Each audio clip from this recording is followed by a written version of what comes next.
Thus has a minstrel in these latter days envisioned glimpses of Gilgalad, for all that remains of the legends of those days is but a handful of leaves.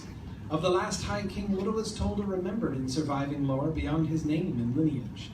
The song adopts the unexpected perspective of Gilgalad's spear, of which only its name is remembered, Aiglos, which means icicle. The spear begins by recalling not Gilgalad's prowess in battle, but his importance in establishing peace in Middle-earth, after the cataclysmic War of Wrath, ruling by the shores of the Western Sea and guarding the passages of the elves into the west. Thus, even in the beginning of the song, Gilgalad is marked by his connection with the decline of the elves in Middle-earth. Gilgalad is shown as a figure of strength, chiefly in his wisdom and his resistance of evil.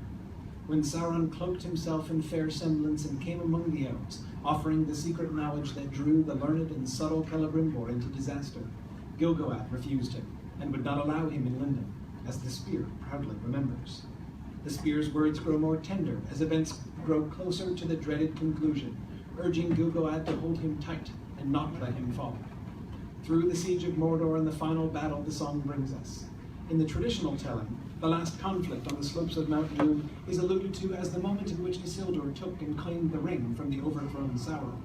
But the Song of the Spear lays the stress on the almost overlooked moment of Gilgalad's fall, the disaster which the spear has foreseen with grief throughout the song. As we have heard, many of the songs of elves, men, and dwarves alike are grievous, lamenting the loss and the decline that marked the experience of life in Middle-earth.